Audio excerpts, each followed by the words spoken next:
Hallo zusammen. Willkommen zurück bei «Hör mal». Zum zweiten Mal heute, weil irgendwie kriege ich es einfach nicht an mit der Technik. Ich weiß nicht, was ich falsch mache. Gefühlt jeden zweiten Podcast muss ich doppelt aufnehmen, weil es mir einfach die Audiodatei kaputt macht. Und dann heisst ja, Bro, deine Datei ist weg. Obwohl ich alles gespeichert habe, was noch nicht kaputt war und so. Es funktioniert einfach nicht. Jetzt habe ich mal ein anderes Programm ausgesucht, um damit zu arbeiten. Weil jetzt mache ich wirklich nicht mehr. Jetzt bin ich einfach hässig. Darum nehme ich jetzt die Folge zum zweiten Mal auf. Aber ich probiere mein Bestes, nochmal das Gleiche zu sagen wie vorher. Wird ein bisschen schwierig. Und ich bin so low-key, so an der Grenze zum Anfangen heulen. Weil so Sachen regen mich so auf, wenn die Technik nicht funktioniert, wenn du irgendwie das Gefühl hast, du hast eigentlich alles gemacht, dass es so funktionieren sollte, wie es sollte, Digga, aber dann funktioniert es gleich nicht und du weißt nicht, was du falsch gemacht hast. Das ist immer so ein bisschen Scheiße mit Technik. Aber auf jeden Fall habe ich ja in der Zwischenzeit, in der letzten Folge, Geburtstag gehabt. Darum, ich bin 20 geworden. Darum erzähle ich euch heute, noch kurz so vorher, vom Geburtstag. Und ich habe eine fucking funny Story. Also, okay, nein, so funny ist sie auch nicht. Aber auch eine herzige Story dabei.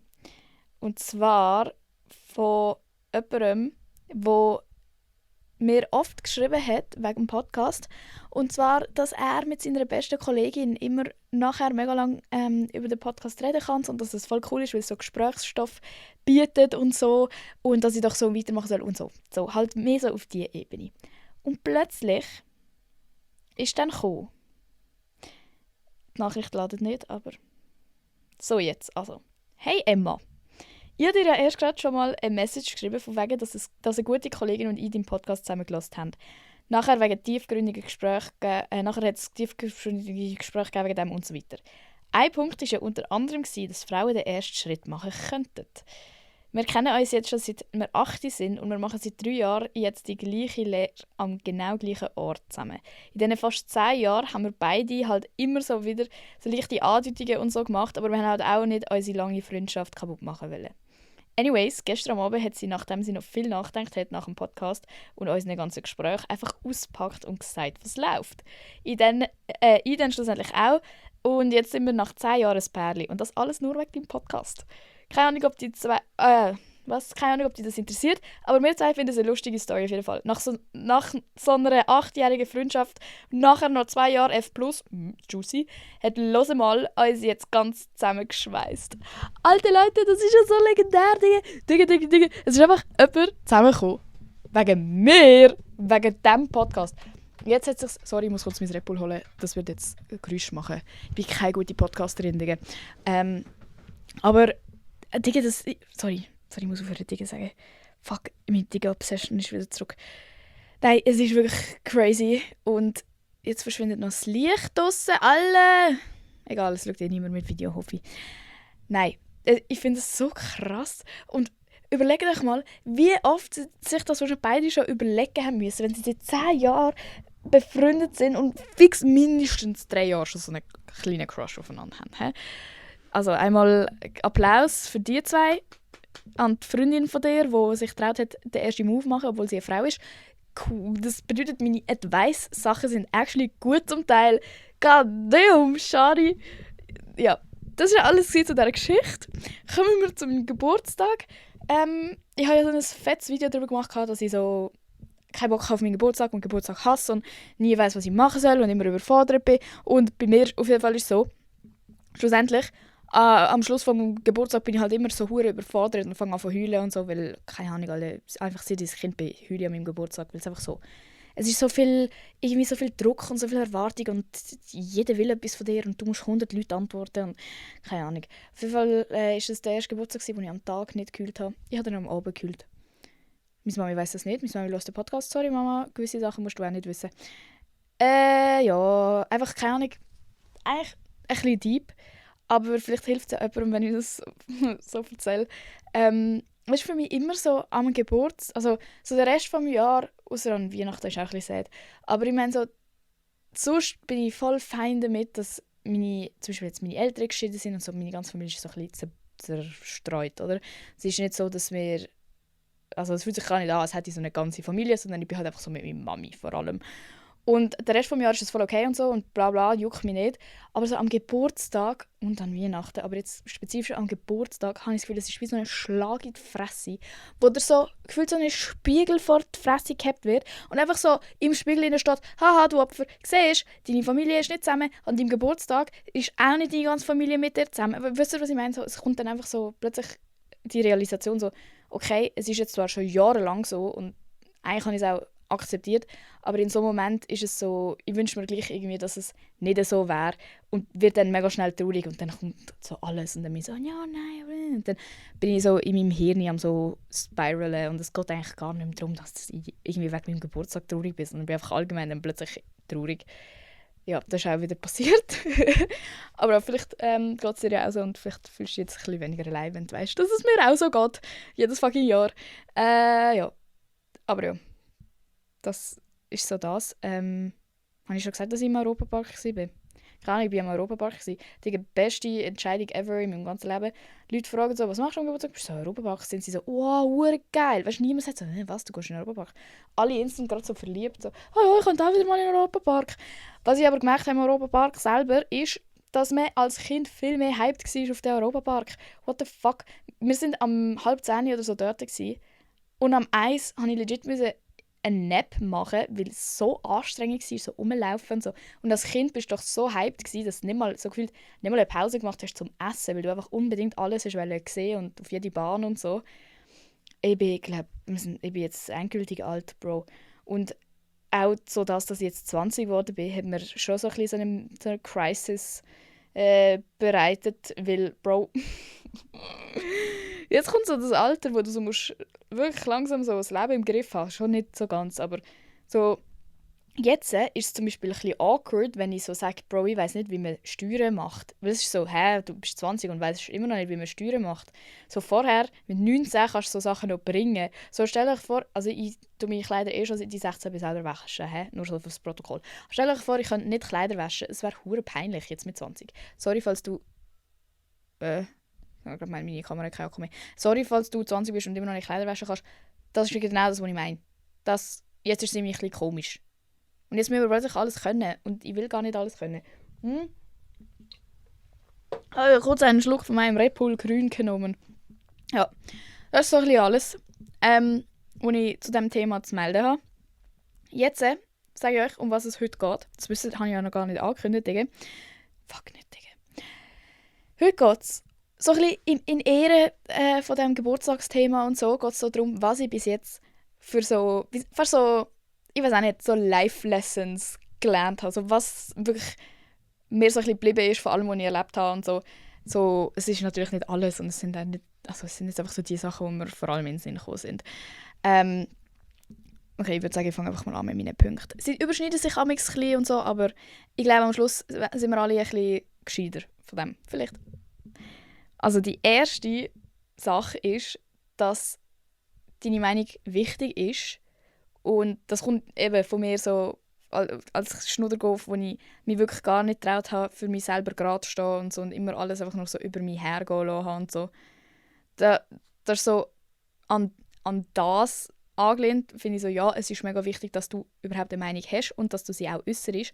Aber was dann so anhängend an das ist, dass es noch viel wichtiger ist, wie du sie verpackst. Und das ist ein mega so Skill, wo man irgendwie so entweder hat oder irgendwie erlernen muss oder so. Aber es gibt auch wirklich nicht so Leute, die können nicht überbringen, was ihr Problem ist und was sie dir genau sagen wollen. Und am Schluss bist du einfach hässig auf die Person und denkst so, halt, hättest du gescheiter einfach die Fresse gehabt, Bro. Du weißt ja selber nicht, was du willst. Oder irgendwie so, die Message wäre eigentlich, hey, ich fühle mich vernachlässigt von dir, aber irgendwie schafft es die Person so zu sagen, Alter, du machst immer nur Scheiße und du hasst mich und du bist ein verdammter Wichser. Weißt du, so. So, dann kannst du auch nicht wirklich richtig überbringen, was du sagen willst. Und ich sage nicht, dass ich das hure gut kann, aber ich habe das hure gemerkt, dass es, weil ich habe viele Meinungen und viele Sachen, die ich gerne rausbringen würde. Und ich habe keine Lust, das Blatt vor das Maul nehmen, nur damit andere Leute sich wohlfühlen und so. Also über das bin ich wirklich hinweg. Aber was für mich immer noch mega schwierig ist, dass es dann auch so überkommt, dass die Person das auch sich zu Herzen nehmen kann und sich nicht angegriffen fühlt. Weil sobald du jemanden angreifst, ist also dann macht man wie zu. So, dann hast du keinen Zugriff mehr zu dieser Person. Und sie werden fix nichts daran ändern, weil wenn du jemanden angreifst und sie offended sind, wieso würden sie sich für dich verändern oder irgendwie so einsehen, ja okay, stimmt, das war jetzt schon ein bisschen blöd gewesen. Wenn du sagst, du bist so eine dumme Fotze, dann sagen sie doch nicht, oh ja, stimmt, danke, ich bin dumme Fotze, danke, dass du es mir gesagt hast.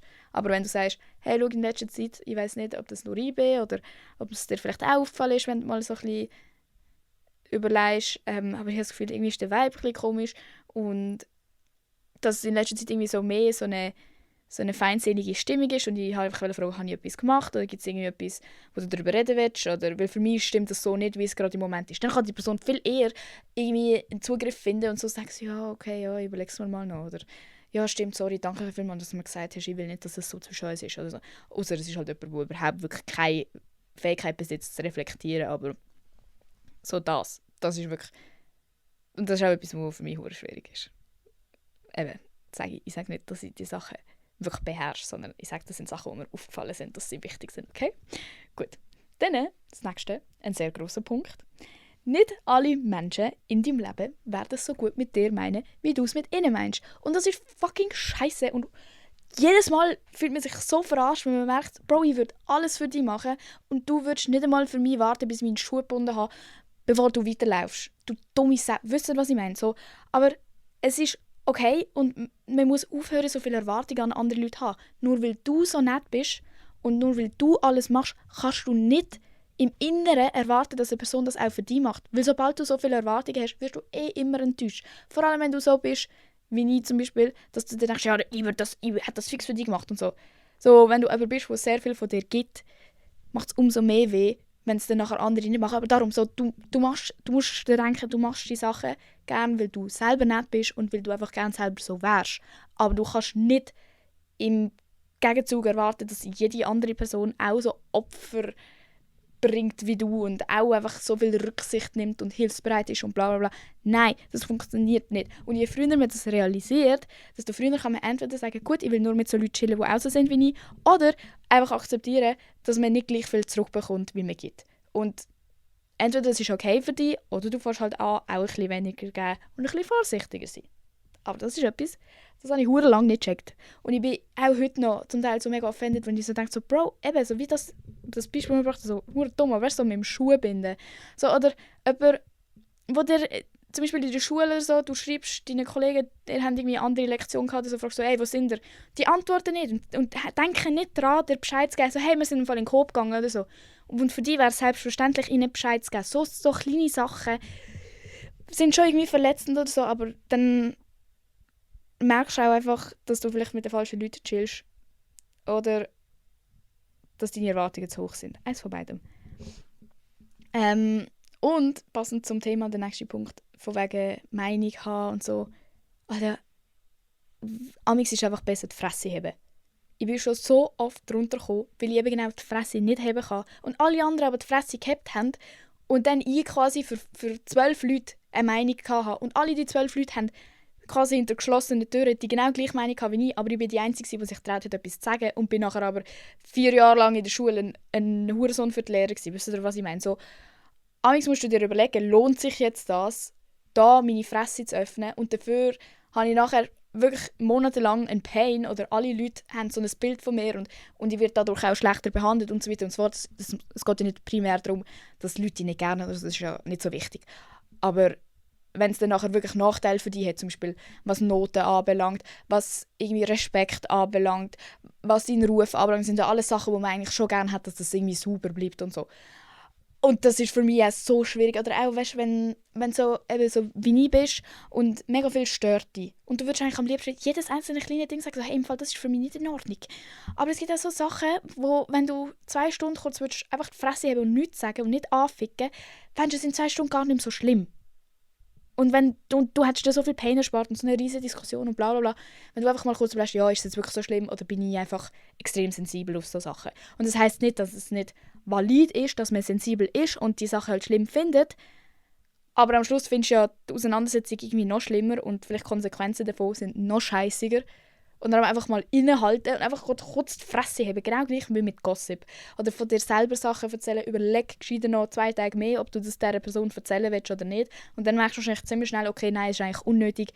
Weil man ist immer so im Gefecht von den Emotionen. Du willst einfach unbedingt gerade zu den nächsten 10 Leuten säckeln, weil es so gerade so exciting ist und alles erzählen. Zum Beispiel auch, was gerade mega gut läuft oder so Pläne oder so. Weil mega viele Leute machen dann auch und dann funktioniert es irgendwie gleich nicht oder so. Nicht jeder muss immer alles wissen. Und du musst auch nicht immer alles von dir preisgeben und auch nicht immer zu allem eine fette Meinung haben. Und auch nicht immer alles sagen, was du denkst. So, amigs reicht es einfach, wenn du es denkst. Für dich selber und Klarheit über die Situation hast und weißt, okay, so stand ich zu dieser Situation, aber das ist nicht nötig, dass jede fucking Person auf der ganzen Welt mitteilen. Aua. Ich muss mein Mikrofon anders heben. So, dann der nächste Punkt, auch sehr präsent in meinem Leben, ist, dass man nicht allen Menschen gefallen kann. Egal, was du machst, Alter. Ich meine, wir kennen alle so eine Person, die wirklich nur für andere Leute lebt und probiert und alles recht macht und säckelt für jeden und alles. Und trotzdem gibt es Leute, die Person nicht gerne haben. Jetzt stellt es mal bei euch selber vor, wenn ihr nicht so eine Schosshündli sind. Es gibt noch viel mehr Potenzial dafür, dass Leute die nicht gerne haben. Und jetzt, was macht es für einen Unterschied in deinem Leben? Hast du alle Leute gern? Nein. Findest du es schlimm, dass du nicht jeden Mensch auf dieser ganzen Welt gern hast? Nein. Wieso findest du es dann schlimm, wenn dich nicht jeder Mensch auf der ganzen Welt gern hat? Du kannst es nie jedem recht machen. Auch wenn du wirklich eine göttliche Seele bist, der beste Mensch auf der ganzen Welt. Es wird immer ein Motherfucker haben, der findet, du bist eine dumme Sau. Aus keinem offensichtlichen Grund. Und das ist auch so der nächste anknüpfend an das, ist so, du wirst Leute begegnen, die ganz klar das Problem mit dir haben, aber ohne Grund. Und du kannst nicht immer nach einem Grund suchen. Das ist so anstrengend. Und glaubt mir, ich habe schon oft den Grund herausgefunden, wieso jemand mich nicht gerne hat. Und es hat mich überhaupt nicht erfüllt. Wenn, dann hat es mich noch mehr frustriert, dass ich dachte, Digga, was? Wegen dem hast du mich jetzt 4 Jahre lang gemobbt, Digga. Weil was? Weil meine Haare blond sind? Alter, fick dich doch. Wisst ihr, so, man hat so ein Traumbild davon, so, ja, wenn ich nur wüsste, wieso die Person mich nicht gerne hat, dann könnte ich es ändern oder so, dann wüsste ich wenigstens, was das Problem ist, ich komme ja nicht raus und so. Du wirst nachher genauso wenig draus kommen. Und es kann dir auch scheißegal sein, weil wieso würdest du wählen, dass so eine blöde Person, die nicht sieht, dass du super bist und kein Problem an dir ist, weil er gemacht werden von dem oder der. Das macht keinen Sinn. Du hast deine Leute, die dich gerne haben und hoffentlich kannst du das irgendwie akzeptieren und wirklich verinnerlichen und glauben, dass Leute in deinem Leben dich wirklich auch gerne haben und du selber findest die toll und mehr brauchst du nicht. Und das, ich weiß nicht, das ist ja für mich auch ein grosses Thema wegen dem ganzen Social Media Ding und so. Ich probiere ja wirklich auch allen alles recht machen und so. Und dazu gibt es Leute, die einfach nur in mein Live reinkommen zum Kommentieren, Alter, mal deine Fresse, du dumme Frau, geh in die Küche, du Scheiße. Und das hat nichts mehr zu tun. Und auch nochmal zu diesem Thema sind so 3 Punkte in einem. Du musst anfangen zu checken, dass meistens, wenn Leute nicht nett zu dir sind oder irgendwie ein Problem mit dir haben oder so, hat das wenig mit dir zu tun und viel mehr mit ihnen selber.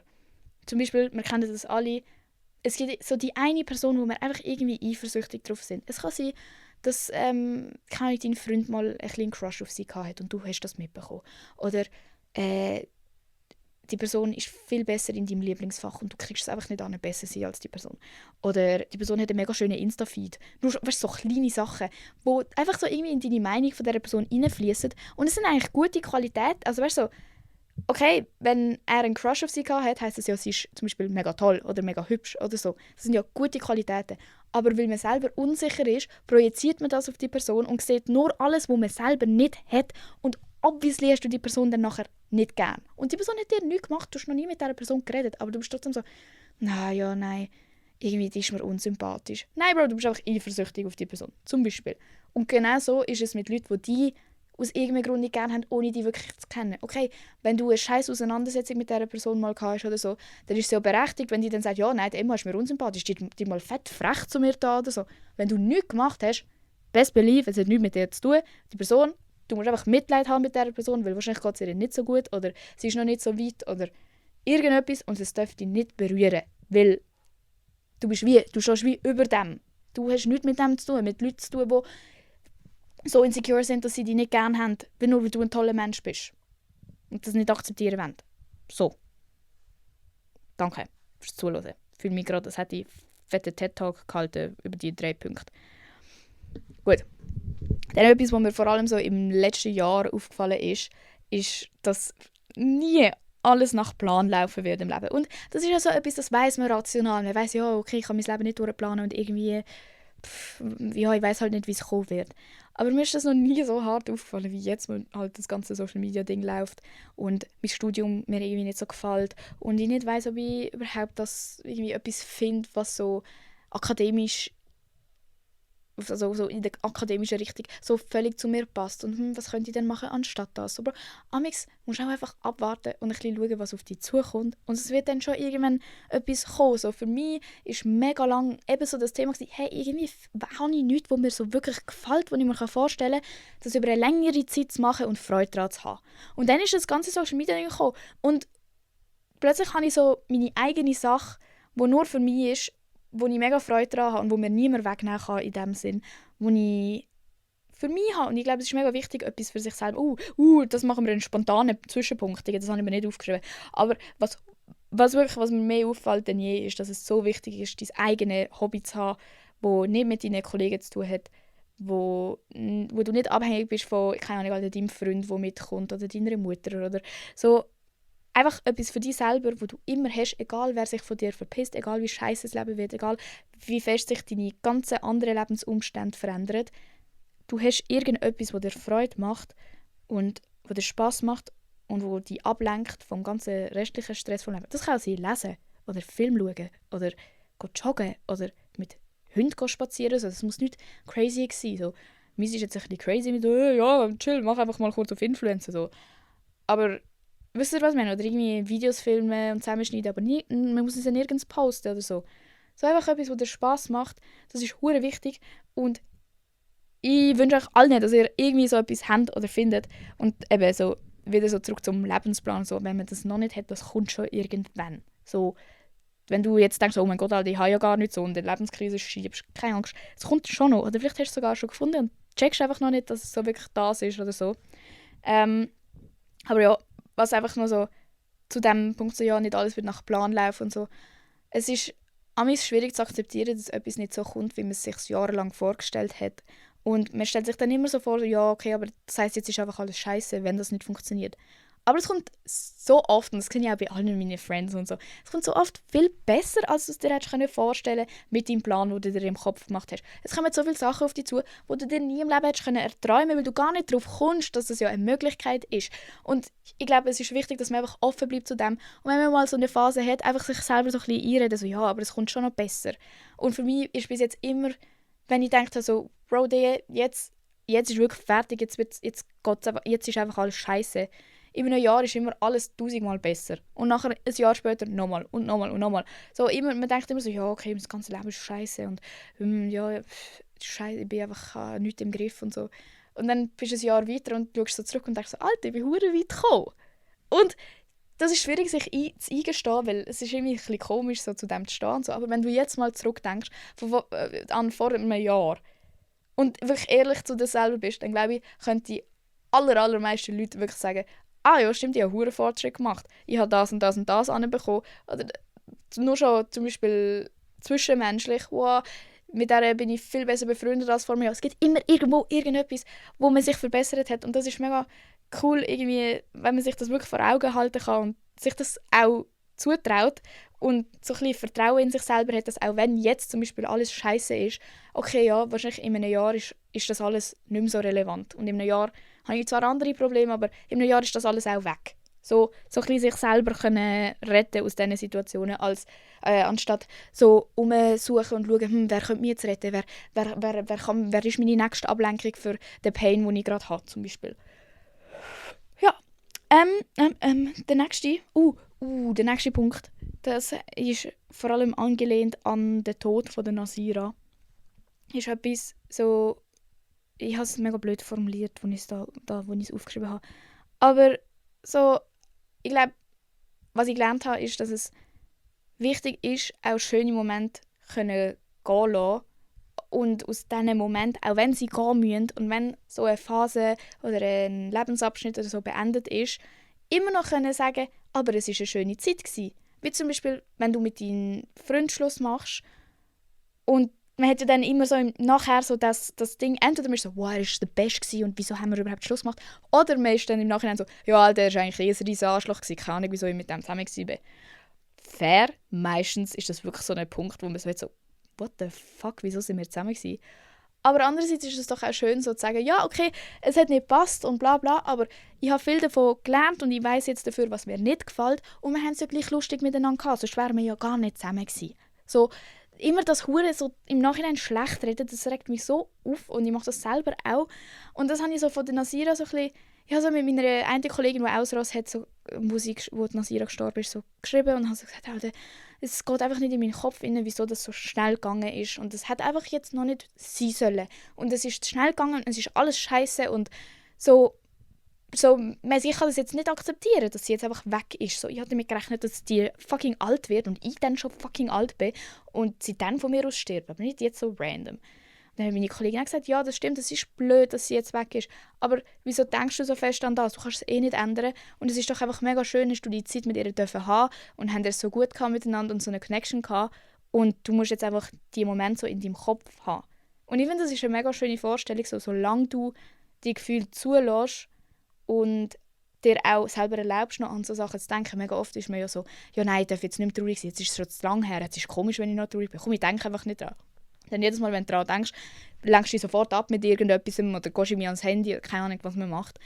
Aber wenn du es so wirklich zulässt, dann erlaubst du auch, dass die Memories irgendwie so mit dir weiterleben und somit auch irgendwie das, was vergangen ist, sei es jetzt, ob jemand gestorben ist oder ob einfach etwas nicht hätte sein sollen oder man sich auseinandergelebt hat oder, keine Ahnung, jemand ist weggezogen oder so. So, wenn du das erlaubst, dann lebt die Situation oder der Abschnitt oder die Person immer noch in dir weiter.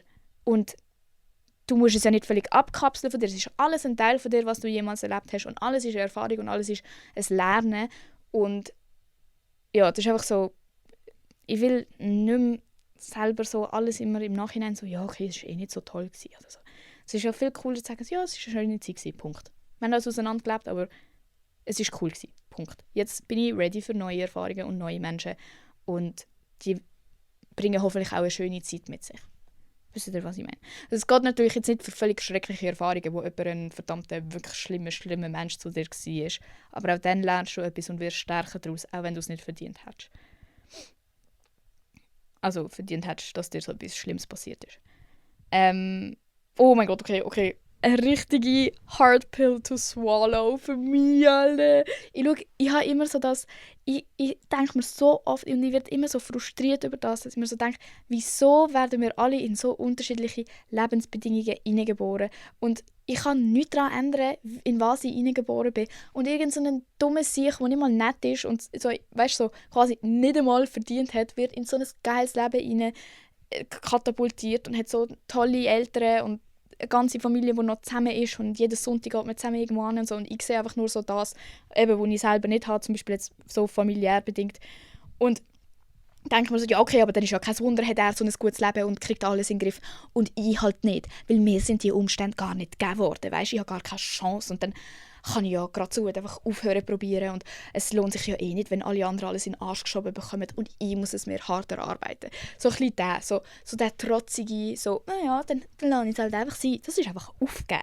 Und das ist einfach ein easy way out und so eine dumme Ausrede, um einfach nicht hart zu arbeiten. So, schon klar, ich muss vielleicht mit meinen ganzen Trust-Issues zum Beispiel oder so härter arbeiten als jemand, der noch nie eine schlechte Erfahrung mit dem gemacht hat oder irgendwie in sicheren Familienkonstellationen aufgewachsen ist. So. Aber dafür muss die Person auch fix ganz andere Sachen aufarbeiten und so. Und es ist ja keine Entschuldigung für mich, nicht an mir selber zu arbeiten. So, wenn ich nicht an mir selber arbeite, mit der Ausrede, dass es ja eh nichts bringt und das Leben ist unfair und so, dann werde ich nachher genau zu der gleichen Person, wie ich in anderen Leuten hasse und denke, Bro, so will ich nie werden.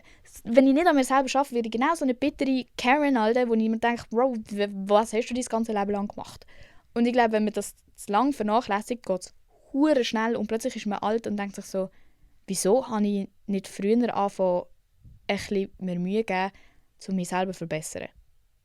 Und das ist so ein bisschen, ich probiere wirklich hart jetzt nicht mehr so auf diesen Selbstmitleidstrip zu gehen und so eben so, dass ja, schau mal, der hat ja eine tolle Familie. Ist ja kein Wunder, hat er so gute Noten und hat das Leben im Griff. Und ist ja kein Wunder, ist es für mich so schwierig jetzt. So, wisst ihr, was ich meine? Nein, das geht einfach nicht.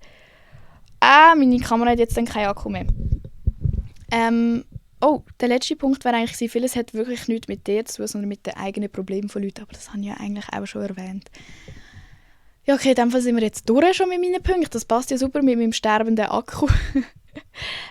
Ich hoffe, ihr habt irgendetwas davon mitnehmen können. Ihr dürft mir auch sehr gerne schreibt es unter den Post, weil dann sehen es andere Leute auch viel mehr. Unter den neuen «Hören mal» Post schreibt mal, was ihr so bis jetzt gelernt habt und was ihr findet, ist so etwas, wo wichtig ist, wo ihr euch gerne so jeden Tag nochmal so hinter die Ohren schreiben würdet oder so etwas, wo ihr wirklich so eine fette Erkenntnis gehabt habt, wie ich jetzt so, und probiert das umzusetzen. Nächste Woche geht es wahrscheinlich um so Sommer... Nein, alte Dinge! Nächste Woche bin ich fertig mit all meinen Prüfungen. Nächste Woche wird es um das Biologiestudium gehen. Weil ein Jahr lang haben mich jetzt alle Leute nur zu diesem scheiß Studium ausgefragt. Und wie ist es und was kannst du es empfehlen und wie sind die Prüfungen und muss man viel Mathe können? Das schauen wir nächste Woche an. Wenn ich alle Prüfungen durch habe, kann ich mal ein neutrales Statement zu dem verfassen. Genau. Ich hoffe, es war jetzt nicht zu gerusht gewesen. Ich war ein bisschen gestresst gewesen, eben wegen dem Akku und weil ich das Gefühl habe, ich habe alles schon mal gesagt, weil ich es halt legit alles schon mal gesagt habe. Ich hoffe, ich habe euch ein bisschen entertained und danke vielmals für alle Leute, die mega nett mir geschrieben haben, wegen dem Geburtstag und so. Allgemein danke für alle tollen Nachrichten. Ich kriege so viele Nachrichten wegen dem Podcast. Vergesst nicht, ihn zu bewerten. Vergesst nicht, «Hören mal» zu folgen. Vergesst nicht, mir auf «Wem» zu folgen, wenn ihr ein Mädchen oder eine Frau sind, weil wir folgen immer noch nur Männer. Und man sieht sich nächste Woche. Danke vielmals fürs Share, für die Aufmerksamkeit. Soll ich mal ASMR machen? Oh mein Gott, habt ihr gehört, wie das so prickelt hat? Wartet.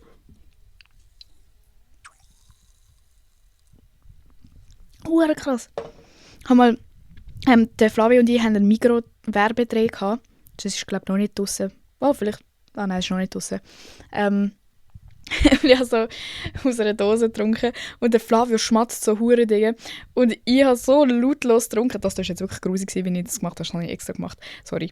Also, Alter, ich habe noch nie jemanden gesehen, der lautlos trinkt, Digga. Und ich so, ja, Alter, siehst du, darum bin ich so hässlich, dass du so grusige Geräusche machst, Alter. Und er so, das ist wirklich grusig, der Flavio, Alter. Liebe Grüße gehen raus an Flavio, er würde das eh nie im Leben hören, weil das ganze Hetz-Agency-Team macht sich über mich lustig, weil ich einen Solo-Podcast habe. Wer würde denn schon 3/4 Stunde mit sich selber reden? Fickt euch. Schickt ihnen das. Ich kann das über Screen recorden und dem Zimmi und dem Flavio und dem allen schicken. Fickt euch.